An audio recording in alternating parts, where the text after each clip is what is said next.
네, 안녕하세요. 여기 봉천동 솔방울 마녀의 작업실입니다. 예, 마녀의 책 산책, 책 리뷰가 한동안 뜸했었죠. 예, 제가 이러저러한 엄청난 꿈을 꾸는 게 있어서 거기에 좀 신경을 쓰다 보니까 마녀의 산책을 등한시하게 됐네요. 예, 일단은 다시 저의 배경음악을 줄이도록 하겠습니다. 네. 예, 마녀의 책 산책이고요. 오늘은 2018년 11월 6일. 와, 보통은 제가 자정이나 새벽 1시에 방송을 많이 했었는데, 오늘은 제가 충무로에서 출력을 하고, 예, 심야버스를 타고 작업실에 와서 조금 정리를 하니까, 네, 새벽 4시 반이 되었네요. 어제 새벽 4시에 일어났는데 꼬박 24시간을 저는 잠을 안 자고 있었습니다. 예, 이상 쓸데없는 이야기였었고요. 제 방송의 컨셉에 대해서 제가 항상 말씀드렸잖아요. 예, 처음에 제가 수집한 삶의 신비에 대해서 얘기를 하고, 그 다음에 제가 읽고 있는 책에 대해서 리뷰를 하는 방송인데, 최근에 수집한 삶의 신비는 한 두세 개 정도 되는데요. 지금 제가 이거는 제가 채집한 건 아니고 다른 사람들이 채집한 거를 제가 들은 거를 말씀드리고 싶어서 방송을 하는 거예요. 그러니까 여러분은 사랑의 반대가 무엇이라고 생각하세요? 보통은 미움, 질투 이렇게 생각을 하잖아요. 근데 저는 유튜브에서 어떤 분이 방송하는 걸 들었는데 사랑의 반대가 두려움이라는 거예요. 저는 그게 굉장히 많이 와닿았어요. 내가 내 주변에 있는 가장 가까운 사람, 멀리 있는 사람에 해당되는 게 아니라 특히 가까이 있는 사람한테, 가까운 사람과 싸울 때가 있잖아요. 근데 막 한참 지지고 볶고 싸우다가 나중에 왜 내가 이 사람이랑 싸웠지? 라고 생각을 하면은 내 안에 도사리고 있었던 두려움 때문이에요. 너무 이 이야기를 하면은 사변적이라서 재미도 없고 길기도 할 것 같고요. 그러면은 두려움이라는 거는 왜 생기는 걸까요? 알지 못해서 저는 생기는 거라고 생각을 하거든요. 죽음이 왜 두려운 걸까요? 죽음 뒤의 세상을 우리는 아무도 알 수 없기 때문에 이 세상에서 죽음이 제일 두려운 거예요. 아마 죽음 이후의 세상을 안다면은 두렵지 않겠죠? 두렵다기보다는 뭔가 내려놓을 것 같다는 생각이 들어요. 내려놓음이라는 그런 책 제목이 되게 많은데 내려놓고 마음이 오히려 편안해질 것 같다라는 생각도 들어요. 예. 그래서 제가 주워 들은 거는 김연아의 얘기예요. 김연아 선수는 항상 목표가 있는 거잖아요. 저희는 중학교, 고등학교, 대학교 그때 입학 시험을 보면은 입학 시험, 그다음 취업 준비 그게 이제 끝나면은 어느 정도 평탄한 생활에서 이렇게 저렇게 사는데 김연아 선수의 경우에는 그 젊은 시절에 그 금메달을 따기 위한 시험 관문이 굉장히 많았었던 것 같아요. 아마 1년에 한 번, 올림픽 뭐 4년에 한 번. 여러분한테 그런 통과해야 할 어떠한 관례? 그런 게 있다고 생각을 해보세요. 4년에 한 번, 1년에 한 번. 너무 피곤해서 못 살 수도 있을 것 같아요. 예, 그래서 김유나 선수가 저는 피겨에 좀 관심이 없어가지고서 주워들은 얘기를 하려니까 좀 어색하긴 한데요. 금메달을 딴 동계올림픽 경기가 있었나 봐요. 그때 물론 이제 연습을 많이 하지만 하나님 아니면 신께 그렇게 얘기했대요. 하나님, 제가 그런 메달을 딸 수 있는 자격이 있다면 하나님이 저에게 금메달을 주실 것을 알고 있습니다. 예. 여기서 제일 중요한 거는 알고 있다라는 것 같아요. 예. 저에게 그런 자격이 있다면 주실 것을 알고 있습니다. 네.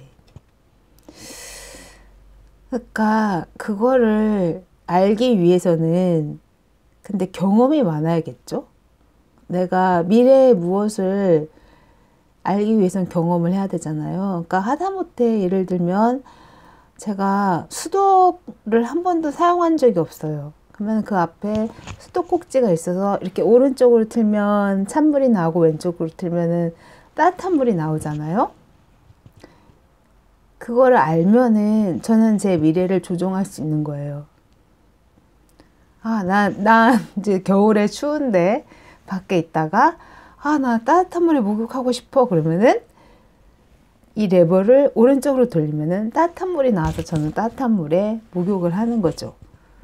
약간 안다는 거는 그런 의미가 아닐까 합니다. 예. 이상 다른 사람이 수집했던 신비의 목록을 제가 다시 수집해서 말씀드리는 거고요. 지금 얘기하는 거는 제가 리뷰할 헬렌 켈러의 내가 살아온 이야기 자서전이랑 조금 연결이 되어 있습니다. 예. 그러면은 다시 마녀의 산책. 이번에 할 저의 책 리뷰는 그동안 제가 꾸준히 해왔던 헬렌 켈러의 내가 살아온 이야기 자서전을 계속 해볼까 합니다. 예. 그때 기억 안 나시겠죠? 제가 이제 헬렌 켈러의 어린 시절을 얘기를 하면서 헬렌 켈러가 소통에 대해서 느낀 거예요. 그러니까 헬렌 켈러는 눈도 볼 수 없고 말도 할 수 없으니까 어떤 신호를 통해서 사람이랑 소통을 했는데 사람들끼리 입을 통해서 소통한다는 걸 안 다음에는 거의 절규를 한 거예요. 그러니까 짐승같이 울부짖으니까 부모님들은 아이고 큰일 났다. 얘한테 어떤 교육을 해야겠다. 그리고 얘가 뭔가를 원하나 보다. 그런 거를 느끼셨겠죠. 예.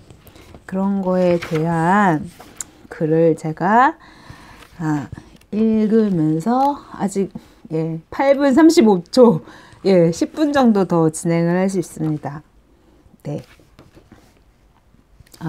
저번 방송 보니까 내라는 얘기가 진짜 많이 나왔더라고요. 예, 그래서 앞으로 내는 안 하도록 하겠습니다. 네. 그래서 헬렌 켈러가 그렇게 막 울부짖으니까 헬렌 켈러 부모님도 교육을 시켜야겠다라는 생각이 든 거예요. 예, 그러면은 헬렌 켈러의 사흘만 볼 수 있다. 아니, 헬렌 켈러의 나의 살아온 이야기 자서전 읽도록 하겠습니다. 부모님은 또한 나날이 상심이 깊어져 어찌할 바를 모르셨다. 우리가 살던 터스컨비아는 집에서 다닐 수 있을 만한 거리에 시각, 청각 장애인을 위한 학교가 있을 만한 곳이 아니었다. 게다가 그렇게 외진 시골로 보지도 듣지도 못하는 아이를 가르치겠다고 누군가 찾아와 줄 성 싶지도 않았다.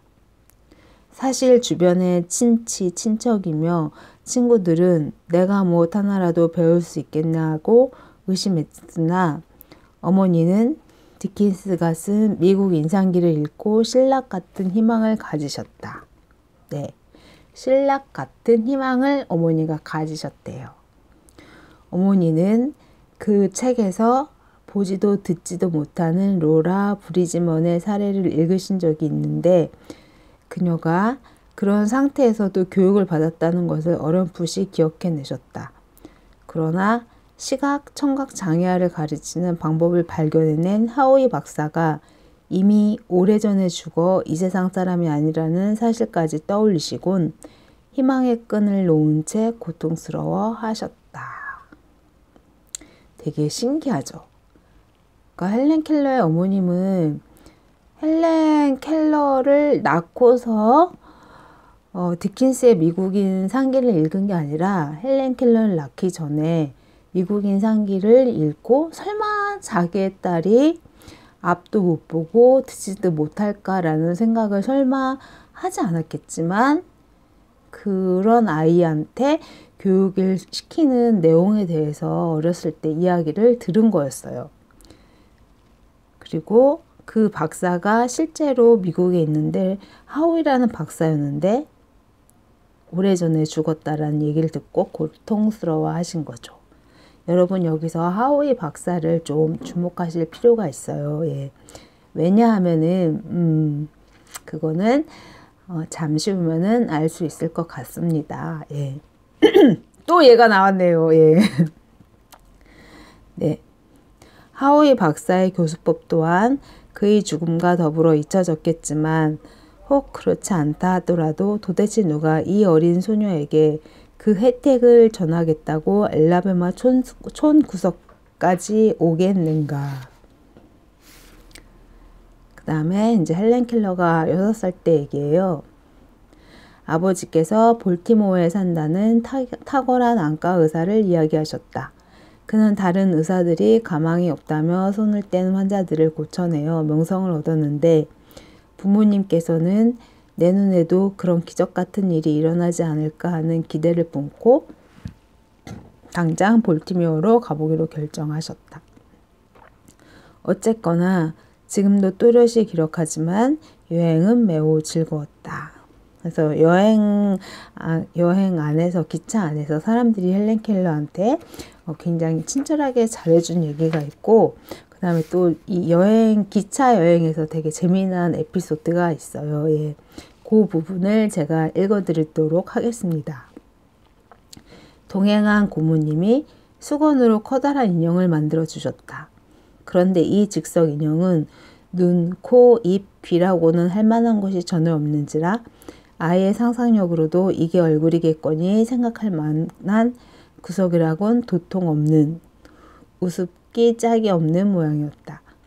내게는 이 즉석 인형에 다른 어떤 결점보다도 특히나 눈이 없는 게 마음에 걸렸으므로 이 사람 저 사람 붙들고 끈질기게 인형의 눈을 만들어줘야 한다는 점을 일깨웠지만 그 일이야말로 정말로 중요한 일이라면서 내 생각에 찬동해주는 사람이 하나도 없는 것이다.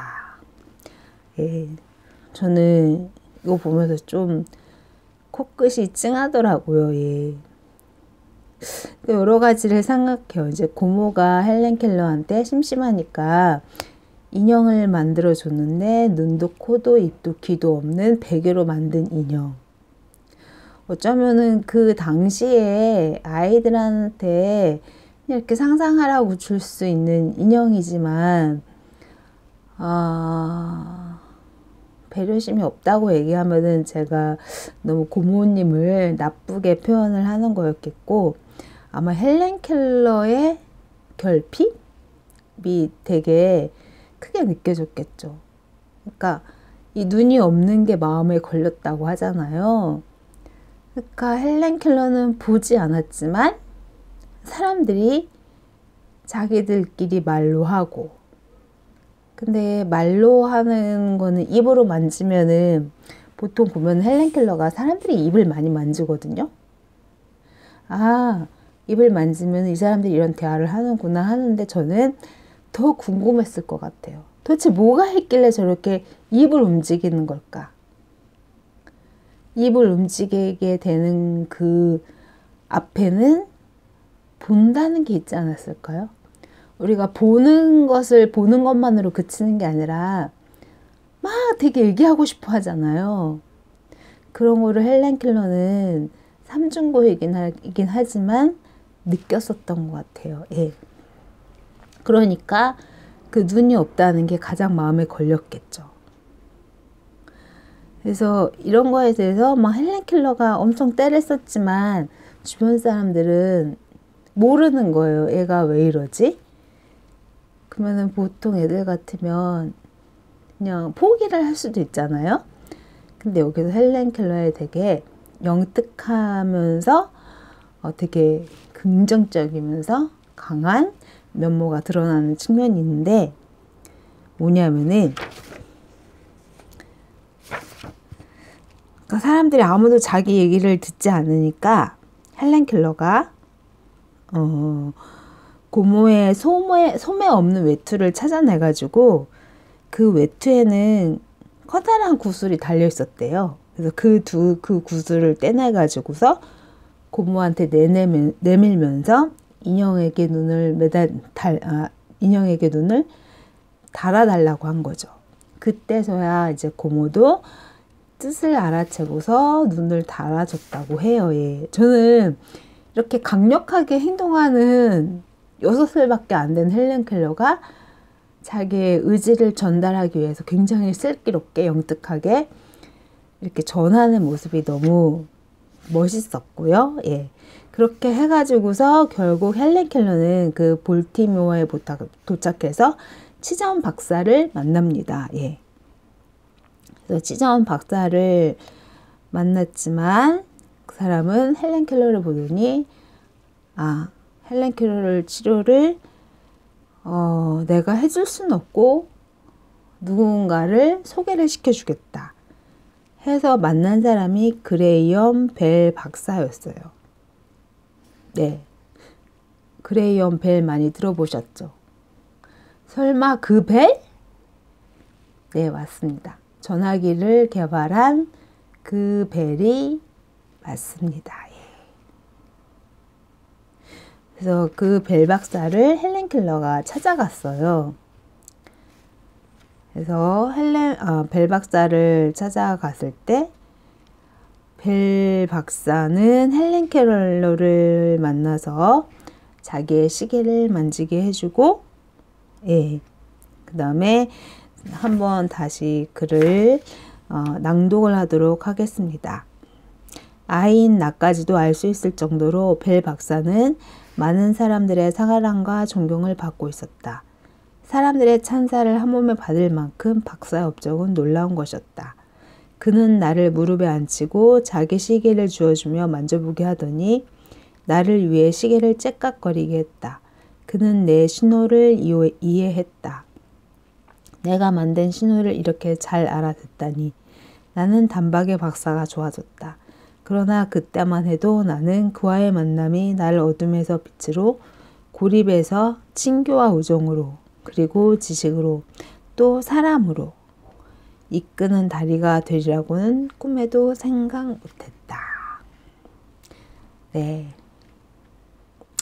더 긴 얘기를 하고 싶은데 방송이 아까 제가 얘기했던 것처럼 방송이 20분이 넘어가면은 너무 지루해질 수가 있어서 헬렌 켈러가 그러니까 헬렌 켈러 부모님이 헬렌 켈러의 이 시각장애와 청각장애 그로 인해서 말을 못하는 삼중고를 해결하기 위해서 고군분투하면서 물어 찾아갔다가 벨 박사님을 만나기까지의 얘기를 했습니다. 예. 이 벨 박사님을 제가 보면서 그냥 넘어가려고 했는데 이렇게 뒷조사를 해보니까 이렇게 한 편으로 묶어서 한 챕터를 또 다시 방송할 수밖에 없는 놀라운 분이더라고요. 예. 그래서 오늘은 여기까지만 하고 다음 방송에서는 이 벨 박사가 어떠한 분인지 그리고 벨 박사와 헬렌 켈러의 우정이 언제까지 계속되었는지에 대해서 제가 말씀드리도록 하겠습니다. 네, 여러분 방송 들어주셔서 감사합니다.